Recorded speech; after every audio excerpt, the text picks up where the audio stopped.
और चलिए बड़ी खबर आपको इसी के साथ बता दें, शिंजो आबे पर हमले से पहले का एक और वीडियो सामने आया है जिसमें लोगों से मिलते दिख रहे हैं शिंजो आबे।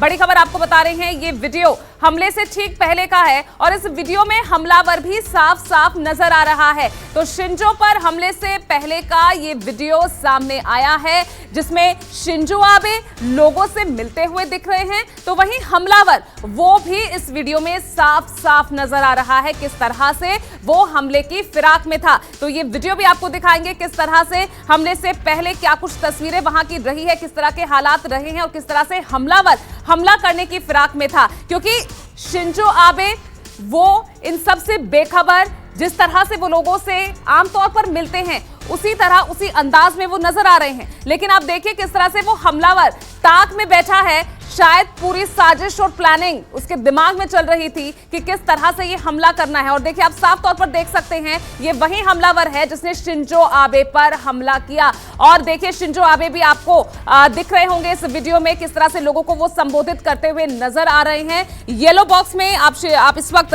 हमलावर को देख रहे हैं जो कि कंधे पर कोई बैग टांगे हुआ है और देखिए किस तरह से हमले की फिराक में है। वहीं आप अब इस येलो बॉक्स में देख रहे हैं शिंजो आबे को जो इस वक्त लोगों को संबोधित कर रहे थे। तो ये वीडियो ठीक हमले से पहले का है जब किस तरह से लोगों से मिलते हुए उनसे बातचीत करते हुए शिंजो आबे नजर आ रहे हैं। और वहीं आप देखिए हमलावर भी इस वीडियो में साफ साफ दिखाई दे रहा है। सुबह ये हमला हुआ जब शिंजो आबे लोगों को संबोधित कर रहे थे अपने उम्मीदवार के लिए, अपनी पार्टी के उम्मीदवार के लिए कैंपेनिंग कर रहे थे और उसी बीच वो मंच पर भाषण देते हुए गिर जाते हैं। हालांकि वहां मौजूद लोग नहीं पता लगा पाए कि उन्हें गोली लगी है, उन पर फायरिंग हुई है।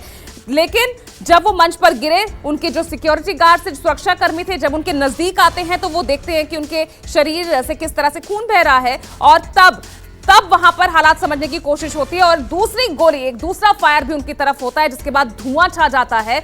और इस बीच बड़ी सफलता यह कि हमलावर को भी वहां पर पकड़ लिया गया है। फिलहाल उससे कड़ी पूछताछ की जा रही है और जो चौंकाने वाले खुलासे सामने आ रहे हैं क्योंकि जिस गन से हमला हुआ, शॉर्ट गन वो बताई जा रही है और जिसमें ये भी तथ्य सामने आए हैं कि ये गन खुद इस हमलावर ने बनाई थी।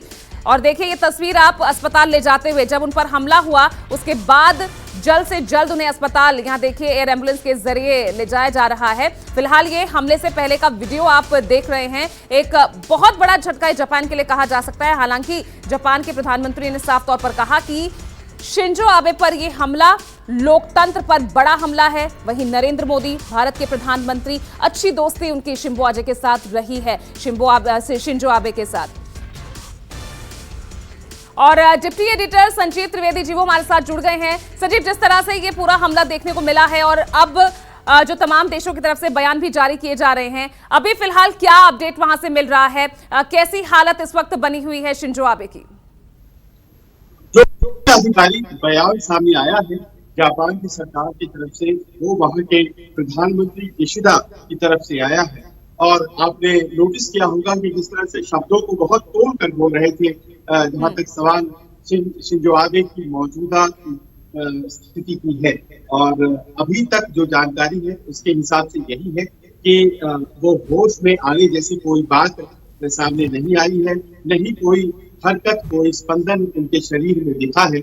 और गोली लगने के बाद जो वो कोलैप्स कर गए थे शिंजो आबे, उसके बाद से अभी तक वो रिवाइव नहीं हो पाए हैं। और रास्ते में उन्हें हार्ट अटैक आया था, गोली लगने के बाद रास्ते में हार्ट अटैक आया था, कार्डियक अरेस्ट। और उसके बाद जो मूर्छा आई, जो बेहोश हुए, उसके बाद से वो अभी तक होश में नहीं आए हैं। बहुत ज्यादा एनकरेजिंग साइन जहाँ अस्पताल की तरफ से नहीं आ रहा है। प्रधानमंत्री जापान के अस्पताल पहुंच गए हैं और हमलावर से जो पूछताछ हुई है उसमें शुरुआती तौर पर उसने बताया है कि वो शिंजो आबे और उनकी नीतियों से नाराज था और इस कारण से उसने गोलियां चलाई है। वीडियो भी सामने आया है जिसमें कुछ मिनटों पहले हमले के वो व्यक्ति पीछे खड़ा है, एक कैमरामैन की हैसियत से वो पीछे खड़ा है और न्यूज पर्सन के तौर पर वो काफी करीब है और उसी करीबी का फायदा उठाते हुए उसने शिंजो आबे को गोली चलाई है। और गोली चलाने के पहले वो भाषण जब हो रहा था तो तालियां बजाता भी दिखा है, यानी कि बहुत सी सोची समझी रणनीति के तहत उसने ये हमले को अंजाम दिया है। और उसकी कोशिश थी जान लेना के पीछे से उसने उस जगह पे गोली मारी है जहाँ व्यक्ति का हृदय होता है। और इस तरह से लगता ये है कि ये एक कातिलाना हमला था और आशंका इस बात की धीरे धीरे महसूस हो रही है कि कहीं जो वर्स्ट फेयर है वो सच ना हो जाए, क्योंकि शिंजो आबे की तरफ से उनके स्वास्थ्य के बारे में जो भी जानकारी आ रही है वो बहुत एनकरेज नहीं है। जी बिल्कुल संजीव, लेकिन वाकई आपको लग रहा है जो ये तमाम चीजें सामने आ रही, जिस तरह से हमलावर की तरफ से ये बात कही जा रही है कि वो शिंबो वो उनकी नीतियों से जो है वाकिफ नहीं रखता था, वो उतना खुश वो नहीं था, इसीलिए ये हमला किया गया है, लेकिन वाकई लग रहा है कि असल यही वजह हो सकती है, या फिर चीन जिस तरह से कह रहा है कि एक राजनीतिक साजिश है? देखिए, इस बात को दो तरीके से समझने की जरूरत है। पहली तो ये कि जो बातें हमलावर फिलहाल कह रहा है वो सत्य ही हो ऐसा तो हो नहीं सकता है। शायद इसीलिए वहां के प्रधानमंत्री किशिदा ने ये कहा है कि हमें बैकग्राउंड जो है हमलावर की उसकी जांच की जरूरत है। जो शुरुआती बातें हैं वो पूरी जांच के दिशा को भरमाने के हैसियत से भी कई बार कही जाती हैं और संभवतः हमलावर यही कहने की कोशिश कर रहा है।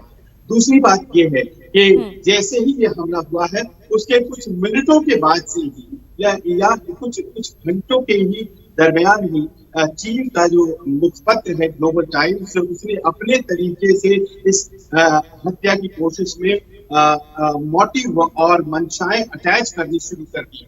उनका ये कहना था कि देखिए ये लगता है कि हत्या एक राजनीतिक वजह से की गई है, ग्लोबल टाइम्स लिखता है।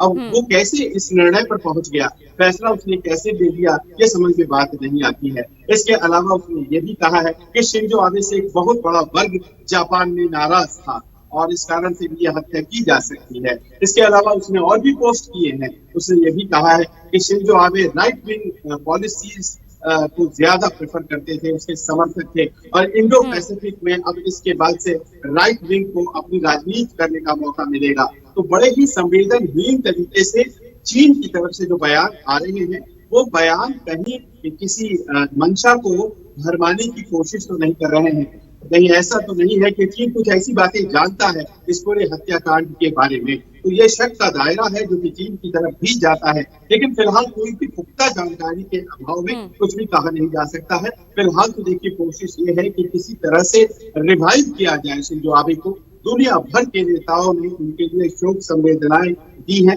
वो दोस्त भारत के भी थे और भारत से जुड़ी हुई बहुत अच्छी यादें उनकी, और इसके अलावा दुनिया भर के नेताओं से उनकी अच्छी दोस्ती थी चीन के अलावा। और मानकर ये चला जा सकता है कि बहुत बड़ी क्षति हो जा सकती है अगर शिंजो आबे रिवाइव नहीं करते हैं, लेकिन फिलहाल सबों की निगाहें अस्पताल से निकलने वाले मेडिकल बुलेटिन की तरफ। जी बिल्कुल, चलिए मैं आपके पास वापस संजीव लौटूंगी। हमारे साथ खास मेहमान भी जुड़ गए हैं। सीएम कपूर साहब हमारे साथ जुड़ गए हैं सीधा जापान से, और रामेश्वर सिंह हमारे साथ रूस से जुड़े हैं, साथ ही रक्षा विशेषज्ञ आलोक सहाय जी भी हमारे साथ मौजूद हैं।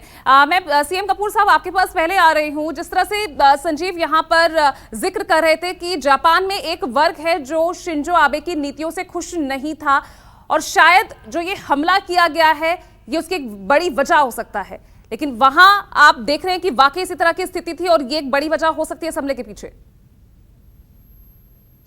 ये जो इन्वेस्टिगेशन हो रही है इसके बारे में मैं कोई कमेंट नहीं करना चाहता, क्योंकि मैं जापान में रहता हूँ।